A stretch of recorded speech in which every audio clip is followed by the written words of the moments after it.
Today we're diving into the captivating story of Eleanor Hayes, a woman who spent her life defying the destiny others had planned for her. Imagine growing up in the 1950s in rural Ohio, raised by a hardworking father and a mother who ran the local diner, pouring her heart into every dish. Eleanor's story unfolds against a backdrop of small-town values and traditional expectations, where her passion for fashion leads her from a humble upbringing to a marriage entangled in broken promises and stifling silence. Get ready to embark on this journey of courage and self-discovery, where each dress is not just clothing, but a declaration of independence. Join Eleanor as she reveals the secrets that kept her voice suppressed and finds unexpected allies in her fight for dignity. Hit that like button, subscribe to the channel, and let me know in the comments from which town you're tuning in to hear this incredible tale of resilience and reinvention. We're all ears, Eleanor. Please make yourself comfortable.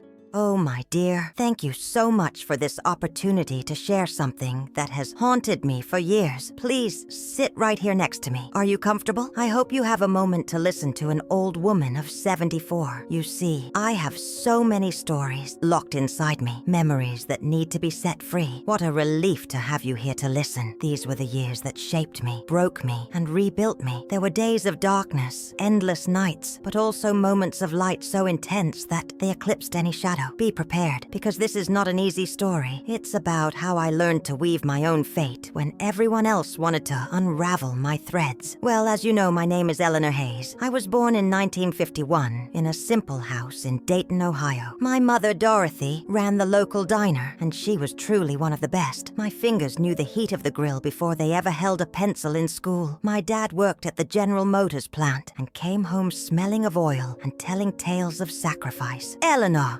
study hard, he'd say, because a woman without an education becomes a doormat for others. Harsh words from a man who, in his own way, wanted to protect me. In my teens, I got a used Singer sewing machine from my aunt. It was my first treasure. While my friends dreamed of fancy dresses, I was already designing and sewing them. I studied fashion as best I could, with borrowed books and thrifted fabrics. My dream was to create dresses that made women feel like queens, even without a crown. My mother would look at my sketches with proud but worried eyes. Honey, don't dream so high that the fall hurts more. When I was in my early 20s, I came to New York City. I carried with me scraps of fabric, dreams, and a whole lot of fear. The city swallowed me up like it does everyone from out of state, without any fanfare. I lived in cheap boarding houses, worked in small alteration shops, fixing other people's clothes while trying to create my own. It was in one of those shops that I met Beverly, my anchor in that rough sea that was New York. We shared a tiny room and enormous dreams. At 27, through a recommendation from a satisfied customer, I got a job as a wardrobe assistant on TV productions. The salary was better, the work demanding, but finally my creativity had a place. I dressed performers and learned the codes of that new world. It was on one of those productions that I met Richard Sterling. He was 35, a real estate developer, heir to a small fortune that he'd turned into an empire. Richard came to the studio for an interview about business, and his eyes met mine while I was adjusting a blazer on a presenter. He smiled. I, naive as I was, thought he was smiling at the presenter. 2 days later, I received flowers at work. A week later, an invitation to dinner. I refused twice, accepted the third time. It was hard to resist that charming man who seemed genuinely interested in what I had to say about fashion and fabrics. You have eyes that see what no one else sees, Eleanor, he'd say, caressing my hand on the table in restaurants that were way too expensive for my budget. Your sensibility for colors and textures is a gift. When he proposed to me 9 months later, Beverly warned me, Eleanor, people like us don't mix easily with people like them. Be careful you don't just become a pretty accessory. But I was in love, and more than that, dazzled. Richard promised to give me wings, finance my creations, introduce me to the world of high fashion. You're going to have your own studio, he guaranteed with that smile that melted my defenses. We're going to transform the American fashion market together. The wedding took place on a crisp autumn afternoon. I wore a design I'd secretly sketched and sewn myself. Mark didn't approve. He'd expected something from a designer label, befitting our new status. It was the first red flag, one I ignored like a stain on fine silk. The first few months were a dream. The estate in Greenwich, Connecticut was breathtaking, with an entire room converted into my studio.